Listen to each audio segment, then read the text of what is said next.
আমার মৃত্যু হবে, আমি কবরে যাব, সেখান থেকে আমাকে একদিন হাসরের ময়দানে উঠানো হবে, বিচারের মাঠে আমার আমল নামা মিজানের পাল্লায় ওজন হবে, আমাকে ফুলসেরাত পার হইতে হবে, হয় জান্নাতে পৌঁছতে হবে নয়তো জাহান্নামে পৌঁছতে হবে।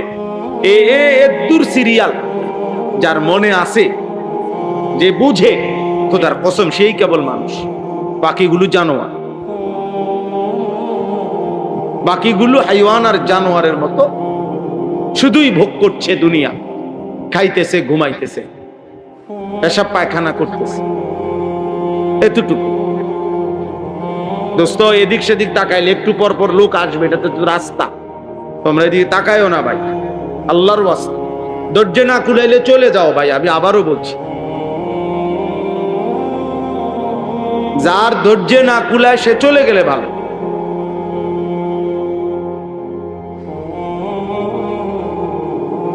মূলত তাইলে আমি এই কথাটা বললাম, আবারও বললাম, আমাদের এই ছোট্ট হিসাব,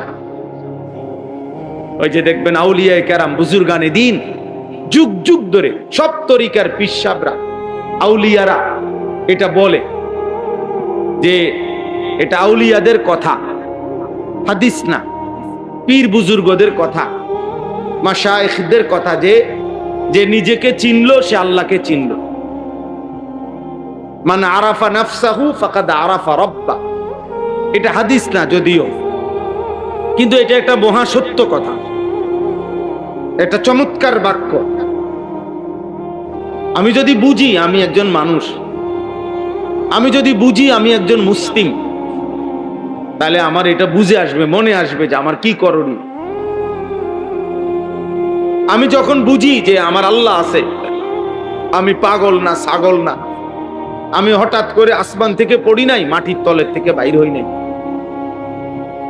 আমাকে সুনির্দিষ্টভাবে এক মহান আল্লাহ ধারাবাহিক স্তর অতিক্রম করে আমাদেরকে এই পৃথিবীতে পাঠিয়েছেন।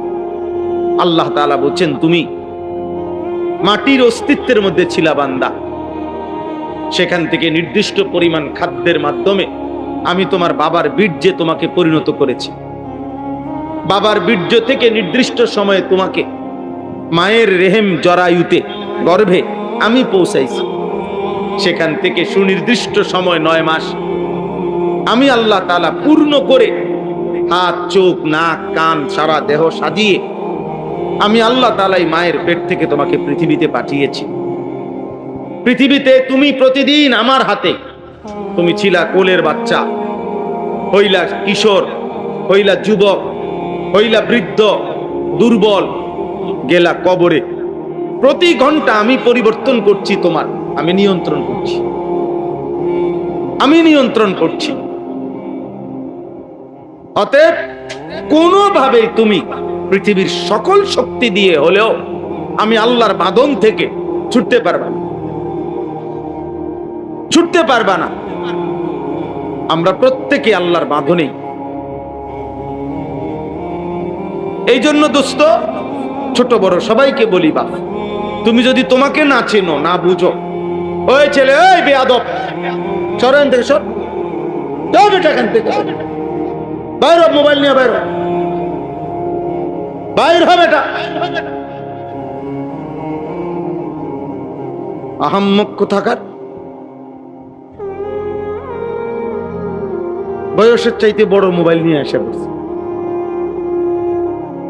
জালেম ওই মা বাপ, মনে রাখবা ভাই, তোমাদের অসংখ্য সন্তান আজকে বরবাদ হয়ে গেছে তোমাদের মা বাবার গাফলতির কারণে, অভিভাবকের খামখেয়ালির কারণে। তোমরা সুখ খুঁজতেছো, আনন্দ খুঁজতেছো মোবাইলের মধ্যে, কিন্তু একদিন, আজ না হোক কাল, একদিন তোমরা বুঝবা, টের পাবা, মোবাইল তোমাদের জীবন থেকে কেড়ে নিয়েছে বেশি, দেয় নাই কিছুই। একদিন হিসাব মিলাইলে দেখবা তোমার হায়াতের শত শত ঘন্টা, মিনিট, সেকেন্ড তোমার হায়াতের এই মোবাইল কেড়ে নিয়েছে, বিনিময়ে তোমাকে কিছুই দেয়নি। এই পৃথিবীতে এই পর্যন্ত মোবাইলের বরকতে কেউ জ্ঞানী হইছে যে আজ মোবাইলের কারণে আজকে আমি এত বড় জ্ঞানী, মোবাইলের কারণে আজকে আমি এত বড় ধনী, মোবাইলের কারণে আজকে আমি এত বড় নেককার, এমন একজনও নাই, একটা পাগলও নাই, একটা ছাগলও নাই, কেউ নাই রে আব্বা, কেউ নাই। পথের ফকির ছাড়া শরীর, যৌবন, জীবন, সময়, হায়াত নষ্ট করা ছাড়া আর কিছুই জোটে না, আর কিছুই জোটে নাই, কারো কিছু জোটে না। এই মোবাইল শুধুই কেড়ে নিচ্ছে প্রতিদিন। আর যদি কিছু না যায় তা আমার ঘন্টাগুলো যায়, আমার হায়াত যায়, আমার মিনিট যায়। এই আমার জীবনের অংশ, আমার হায়াত নির্ধারিত, আমাদের বয়স নির্ধারিত। আমরা হাজার ভালো কাজ করিলেও আমাদের হায়াত বাড়বে না, আমরা হাজারো মন্দ কাজ করিলেও আমাদের হায়াত কমবে না। হায়াত হায়াতে সুনির্দিষ্ট, লিকুল্লি উম্মাতিন আজাল, প্রত্যেক জাতি, গোষ্ঠী, ব্যক্তির মৃত্যু নির্ধারিত, নির্ধারিত। তাইলে একটি সুনির্দিষ্ট হায়াত সময় থেকেই তোমার প্রতিদিন কমতেছে, কমতেছে। তুমি সবচেয়ে বড় ধনী হলো হায়াত বাড়বে না, আর সবচেয়ে বড় ফকির হলো হায়াত কমবে না। কেউ যদি ইবাদত করতে করতে আব্দুল কাদের জিলানীও হয়, তবুও নির্দিষ্ট সময়ে মৃত্যু হবে। কেউ যদি নাফরমানি করতে করতে ফেরাউন নমরুদ হয়, তবুও মৃত্যু হবে। একেবারে সুনির্দিষ্ট, একদম সুনির্দিষ্ট। এটাই আমি বলতেছিলাম, এতটুকু উপলব্ধি করা উচিত। একজনই বুঝো, একজনই, একটি ছেলেও যদি অনুভব করো যে আমি একজন মানুষ, আমি মুসলমান, আমি পাগল না, ছাগল না, আমি মুশরিক না, আমি ইহুদি না, আমি হিন্দু না, আমি বৌদ্ধ না, আমি খ্রিস্টান না, আমি মুরতাদ না, আমি নাস্তিক না, আমি বেঈমান না, আমি নর্তকীর ঘরে জন্ম নেই নাই যে আমি নর্তকী দেখব, আমি ফুটবল খেলোয়াড়ের ঘরে জন্ম নেই নাই বেটা, আমি এক আলেমে দ্বীনের ঘরে জন্ম নিয়েছি।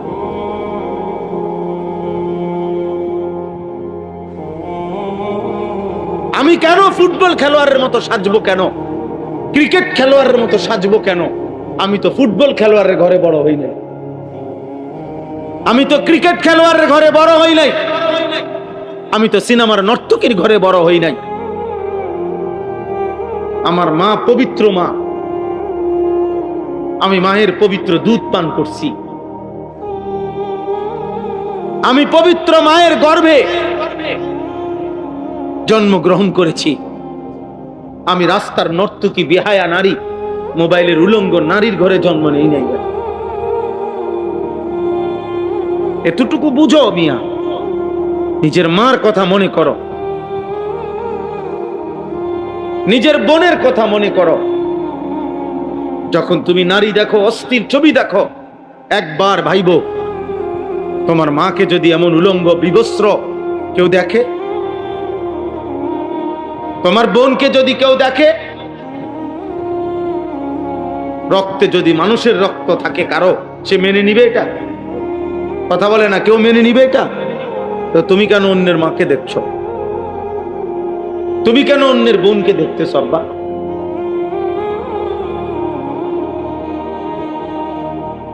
বলো ভাই। এজন্য দয়া করো, কমপক্ষে এতটুকু যে আমি আমাকে চিনলাম, এর দূর যে নাই বিশ্বাস। হে পাগল, এজন্য পাগল মানুষ নিজের চিনে না, বুঝে না। বেচারা পাগল এই কারণে, বেচারা কি খায় কি ধরে সে বুঝে না। সে পেশাবও ধরে, পানিও ধরে, তার কাছে বিরিয়ানি আর পায়খানা বরাবর, কারণ সে তো ব্রেন সমস্যা। তার কাছে কোনো পাক না ফাক নাই, হালাল হারাম নাই, কারণ সে তো পাগল। কিন্তু আমরা তো আব্বা পাগল না। আল্লাহ তো এখনো আমাদেরকে সুস্থ রেখেছেন, এখনো তো আমরা আলো অন্ধকার আলাদা বুঝি, আমরা রাত দিন আলাদা বুঝি, সুখ দুঃখ আলাদা বুঝি আমরা। আমরা কেন নিজের জীবন নষ্ট করে দেব? এই জন্য আজকে প্রথম কথা এটা বললাম। আলহামদুলিল্লাহ, নওজোয়ান যুবক মহব্বত করে মাহফিল সাজাইছে, এটুকু ছোট্ট আয়োজন হইছে। আল্লাহর দয়ায় আপনারা বসতে পারছেন। একটি মাহফিলে, একটি ওয়াজে পৃথিবীর সব কথা বলে শেষ করা যাবে না, কিন্তু এটা মনে রাখতে হবে, কমপক্ষে আমি যেন আমাকে না বলি, আমাকে না বলি। কোন মানুষের উপরে আল্লাহর সবচেয়ে বড় আযাব কোরআনের তাফসীরে আছে। কোন মানুষের উপরে আল্লাহর সবচেয়ে বড় শাস্তি কি দুনিয়াতে? কোন মানুষের উপরে আল্লাহর সবচেয়ে বড় দুনিয়াবি শাস্তি হলো আল্লাহ তাকে, যাকে আত্মভোলা করে দেয়, অর্থাৎ যার আর মনে থাকে না কবর, হাসর, আখেরাত, পরকাল, মৃত্যু, হালাল হারাম, পাক নাফাক, জায়েজ না জায়েজ, এই বুঝ, এই অনুভূতি থেকে দূরে সরে যায়। খোদার কসম, কোরআনের তাফসীরে আছে, ওইটাই হচ্ছে ওই ব্যক্তির উপরে আল্লাহর সবচেয়ে বড় লানত, সবচেয়ে বড় আযাব, সবচেয়ে বড় মুসিবত। দিনের পর দিন যার কাছে হালাল হারামের কোনো আর পার্থক্য নাই, পাক নাফাকের কোনো পার্থক্য, দিন যায়, মাস যায়, সপ্তাহ যায়, রাত শেষ হয়, ভোর আসে, কখন কোন নামাজের ওয়াক্ত হয় সে জানে না, ফজরের আজান হয় কখন সে জানে না, ফজরের ওয়াক্ত হয় কখন সে জানে না, কোনটা হালাল কোনটা হারাম সে জানে না। তার কাছে মদ মধু বরাবর, তার কাছে সালাম গালি বরাবর, তার কাছে ব্যবসার টাকা সুদের টাকা বরাবর, তার কাছে মা বোন আবার অন্য ভিন্ন নারী বরাবর, সব এক। মার দিকেও তাকায়, নর্তকীর দিকেও তাকায়, কষ্টের টাকাও খায়, সুদের টাকাও, সালামও দেয়, গালিও দেয়। হ্যাঁ, একদিকে গোসলও করে, আরেকদিকে পেশাব করে পানিও লয় না, পাক নাফাক বরাবর বরাবর। কারণ হাইওয়ান যে, পাগল যে, মাথা খারাপ যে, মানুষরূপী পশু যে, এই কারণ পার্থক্য নেই। এই জন্য বললাম, ওয়ালা তাকুনু কাল্লাযীনা নাসুল্লাহ ফাআনসাহুম আনফুসাহুম। আল্লাহ তাআলা কোরআনুল কারীমের মধ্যে বলছে, বান্দা ওই মানুষদের মতো হইও না যারা আমি আল্লাহকে ভুলে গেছে, ফলে আমি তাদেরকে তাদের পরিচয় ভুলাই দিছি। আজ তারা আর নিজেকেই চেনে, আজ নিজেকেই বুঝে না। এর চাইতে বড় আফসোস আর কিছু।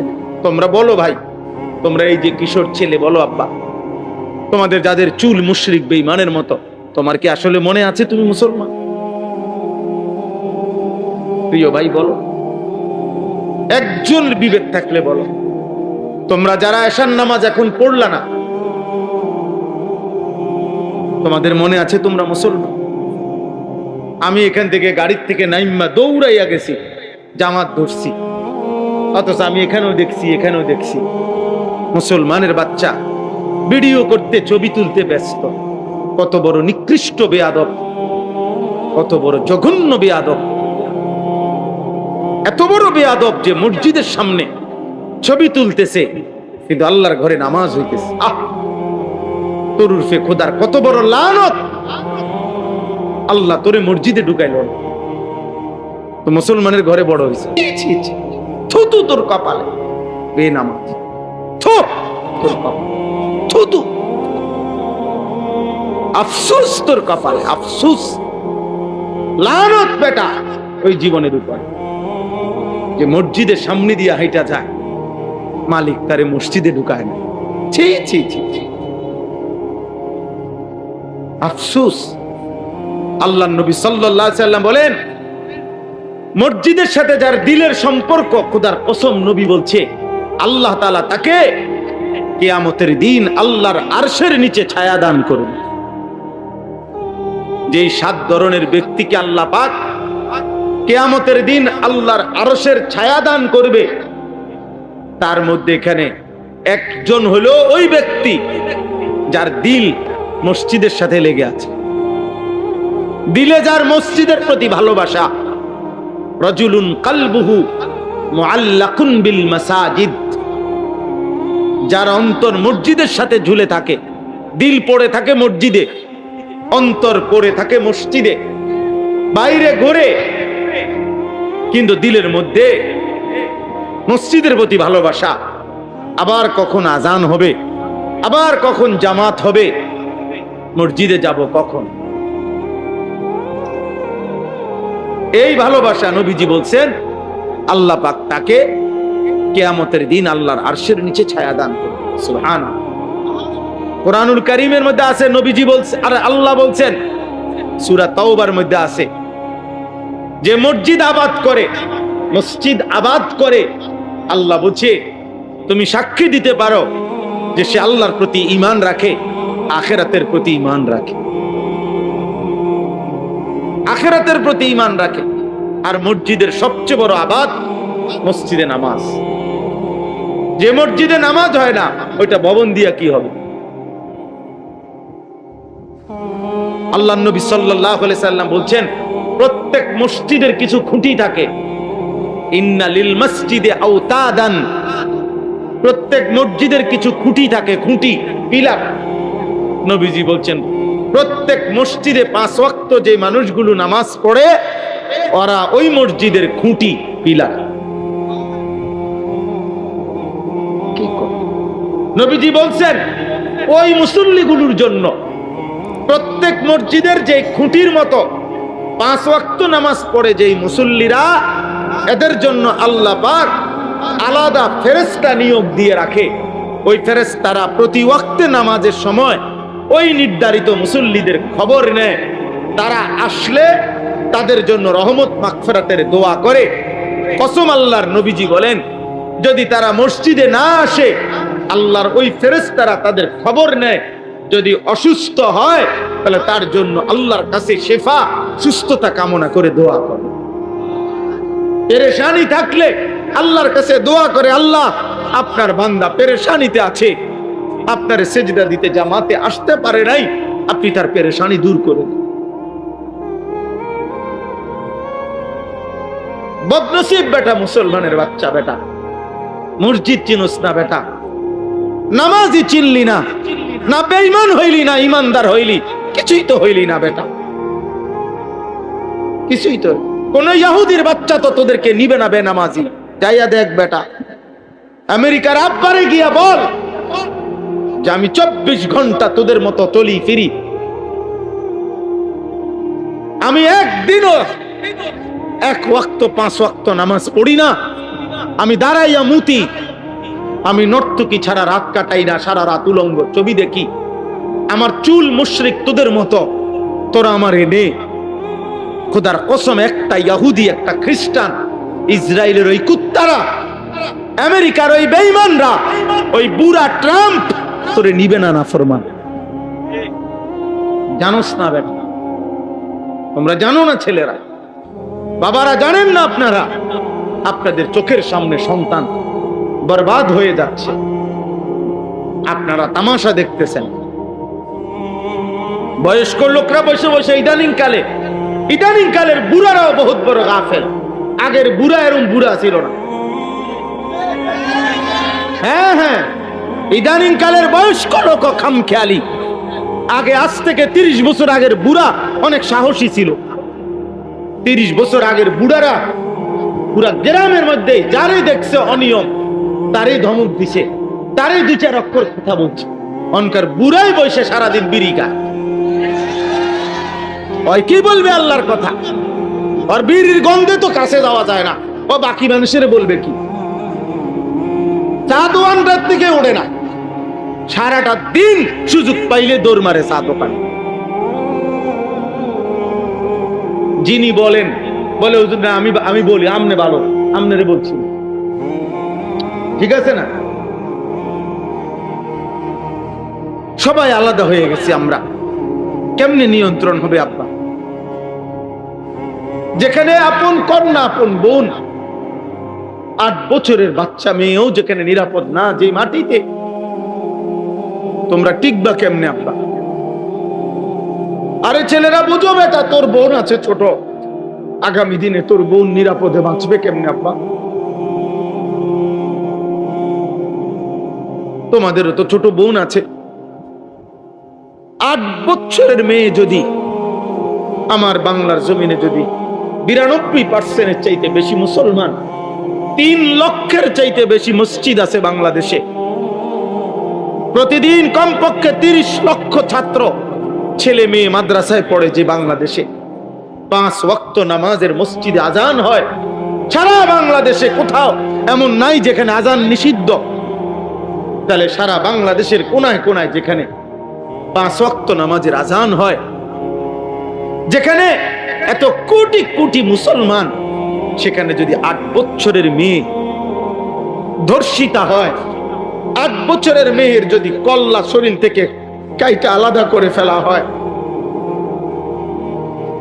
এতটা ছোট্ট মাসুম মেয়ে, ও আখেরাতে গিয়ে কি বলবে, আল্লাহর কাছে কি বলবে?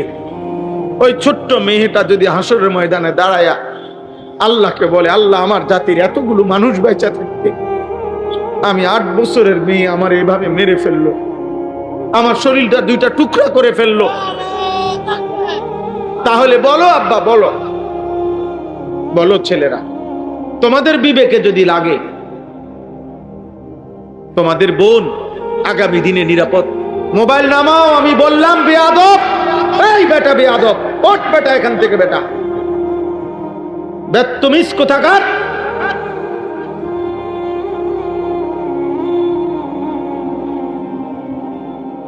কত বড় বেয়াদব, চিন্তা করছেন? বেয়াদব কি পরিমাণ ঘাটতেরা, যে এতগুলো কথা বলতেছি কিন্তু ও ওর মোবাইলে আসবে।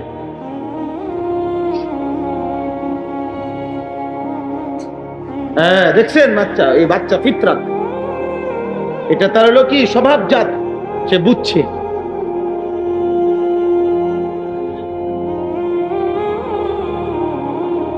প্রত্যেক মানব সন্তানের ভিতরে এই ছোট বাচ্চা ওইটা বুঝছে, ওই দেখছেননি ওই মোবাইল ধরে রাখছে, মানে সৃষ্টিগতভাবে গুনার প্রতি ঘৃণা।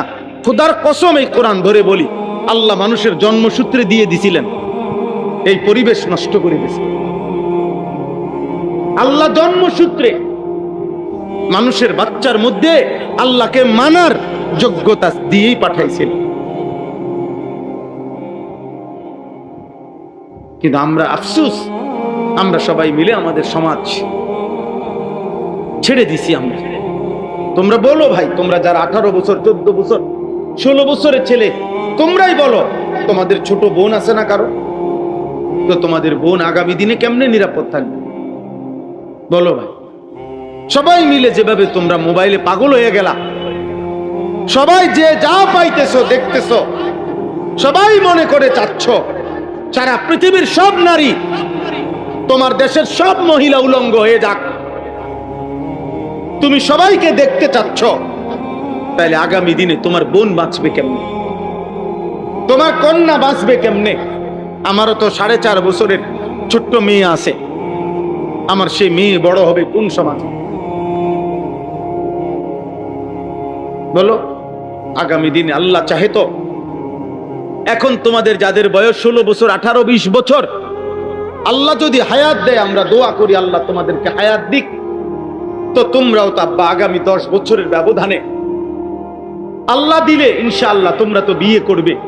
তো যে মেয়েটা বড় হইতেছে, আগামী দিনে তুমি যাকে বিবাহ করবে, ও যদি ইজ্জত নিয়ে বড় না হয়, সতীত্ব নিয়ে বড় না হয়, চরিত্র নিয়ে বড় না হয়, তো তুমি চরিত্রবান মেয়ে কোত্থেকে খুঁজে আনবে?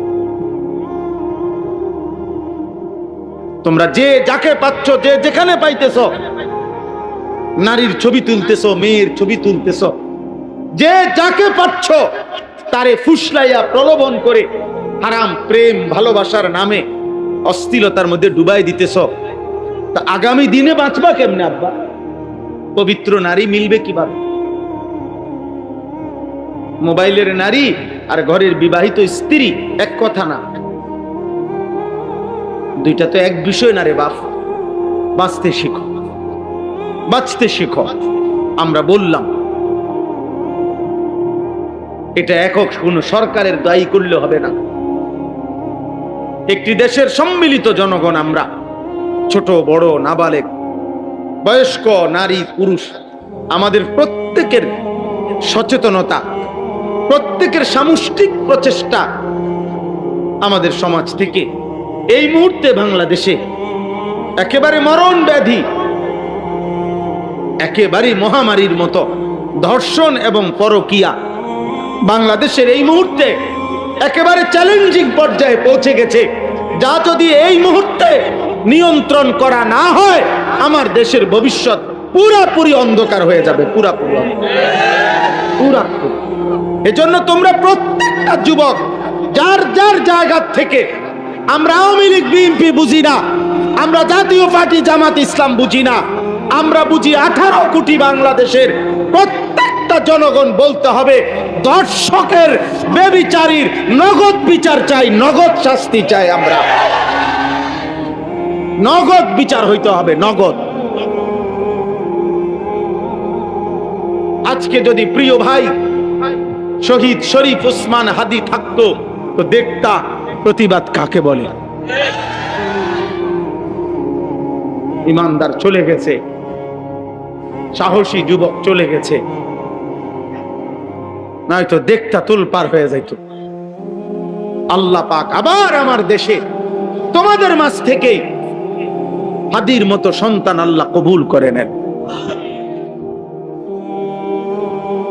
দয়া করো, প্রত্যেকে ফিকির করো, আখলাকের হেফাজত করো। আব্বা, তোমার মা আছে, তোমার বোন আছে, তোমার কন্যা আছে, তোমার স্বজন আছে। আমরা পারস্পরিক মানুষ, সামষ্টিক মানুষ,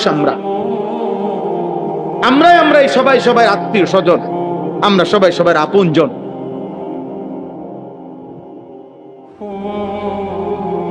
আমাদের মা, আমাদের বোন, আমাদের নারী, আমাদের কন্যারা যদি আমাদের সমাজে নিরাপদে থাকতে না পারে, যেখানেই লাঞ্ছিত হয়, যেইখানেই হোক, যার দ্বারাই হোক, সেটাই চরম ঘৃণিত এবং তার বিরুদ্ধেই প্রতিবাদ করা আমাদের দায়িত্ব। সে যেই হোক, আমার ঘরের হোক, আপনজন হোক আর দূরের হোক, আমার সমগোত্রীয় হোক অথবা অন্য গোত্রের হোক। ধর্ষক ধর্ষকই, ব্যভিচারী ব্যভিচারী, আমরা ধর্ষককে থুতু মারি, আমরা ব্যভিচারীকে আমরা থুতু মারি, চরিত্রহীনকে আমরা ঘৃণা করি, ঘৃণা করি।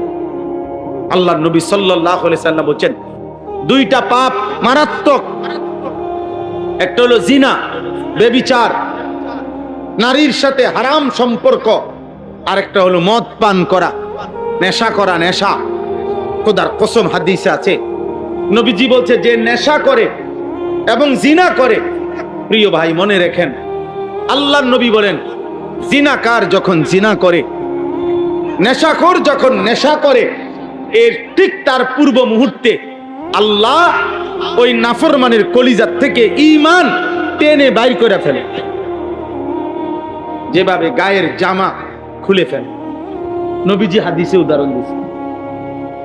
নবীজি সাল্লাল্লাহু আলাইহি সাল্লাম বলেন মান শারিবাল খামরা মান জানা ওয়া শারিবাল খামরা, যে ব্যভিচার করে এবং মদ পান করে, আল্লাহ তার অন্তর থেকে নাযা আল্লাহু মিন কলবিহিল ঈমান, আল্লাহ তার অন্তর থেকে ঈমান এভাবে খুলে ফেলে, কামা ইয়াখলাউল ইনসানু আল কামিসা মিন রাসিহি, মানুষ যেমন তার গায়ের জামা খুলে ফেলে।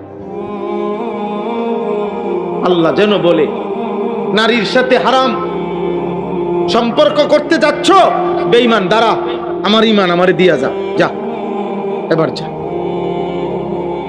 যা বেঈমান এবার যা। আল্লাহ যেন মদখোর নেশাখোরকে বলে, নেশাখোর, গাঁজাখোর, ফুট্টাখোর, বাবাখোর, নেশা করতে যাচ্ছ, দাঁড়া, আমার ঈমান আমারে দিয়া যা, যা এবার যা, এবার যাও। বলেন নাউযুবিল্লাহ। কত বড় বিপদের কথা ভাই। এই ঈমান যদি আর ফেরত না আসে, এই ঈমান যদি আর ফেরত না আসে, তো চিরস্থায়ী জাহান্নাম। ইমানবিহীন কবরে গেলে চিরস্থায়ী জাহান্নামী না? কথা বলে না তো? এই অবস্থায় যদি মৃত্যু হয়, উলঙ্গ ছবি দেখতে দেখতে তুমি যে রাত গভীরে ঘুমায় গেলা, আর যদি ঘুম না ভাঙ্গে? প্রতিদিন সারা পৃথিবীর আন্তর্জাতিক রিপোর্ট এটা, প্রত্যেক দিন সারা পৃথিবীতে প্রতি বছর কয়েক মিলিয়ন মানুষ শুধু ঘুমেই মারা যায়। এটা আন্তর্জাতিক হিসাব। কয়েক মিলিয়ন, 1 মিলিয়ন মানে 10 লাখ, 10 লক্ষ হলে 1 মিলিয়ন হয়। এরকম কয়েক মিলিয়ন মানুষ, মানে কোটি কোটি মানুষ ঘুমেই মরে যায়। আর ঘুম, আমার নিজস্ব জানাশোনা, আমার আত্মীয়র মধ্যে 2 জন মানুষ এমন, 2 জন, একজন মাঝ বয়সী, আরেকজন একটু বয়স্ক, ঘুমের মধ্যে মারা গেছে। জলজ্জান্ত মানুষ, একজন প্রফেসর শুইছে রাত্রে, ভালো মানুষ, সকালবেলা দরজা ভাঙ্গা, জানালা আরে সিটকারি ভাঙ্গা এরপরে বাইর করছে যে মরা। এই জন্য আমরা তোমাদের ভালোর জন্য বলছি, আমি কঠোর বললাম, শক্ত বললাম। আমার সমাজ অনিরাপদ হয়ে গেছে। প্রতিদিন পত্রিকার পাতা দেখেন, আপনারা খবর শুনেন, বাবা চাচা যারা আছেন আপনারা একটু খবর শুনেন, পরকীয়া কি পরিমাণ। নারী পুরুষকে হত্যা করে, পুরুষ নারীকে হত্যা করে, নারী আরেক পুরুষের জন্য নিজের কোলের বাচ্চা মাইরা ফেলে। ওমা, এরকম জঘন্যতা পৃথিবীতে তো আইয়ামে জাহিলিয়াতে, সেই ইসলাম পূর্ব বর্বর যুগতে এমন কাহিনী ছিল। এ কোন সমাজ আমাদের? এ কোন পৃথিবীতে আমরা আসছি? নারীর স্বামী আছে, ওমা অন্য পুরুষ খোঁজে, পুরুষ স্ত্রী আছে, অথচ নাফরমান ব্যভিচারী অন্য নারী তালাশ করে। আস্তাগফিরুল্লাহ, আস্তাগফিরুল্লাহ। আর কি আশ্চর্য কথা! আপনারা দেখেন পত্রিকার রিপোর্ট, প্রতিদিনকার রিপোর্ট শুনেন, চ্যানেলের খবরগুলো শুনেন, কি বলে প্রতিদিন। এই জন্য আমরা আলহামদুলিল্লাহ জায়গায় জায়গায় এতটুকু। এবার আসেন একটু এদিকে বলি। এদিকে বলি মানে হলো, রাত্রি যত অন্ধকার হয়, রাত যত গভীর হয়, এ কথাও সত্য, আলো তত কাছায়া যায়।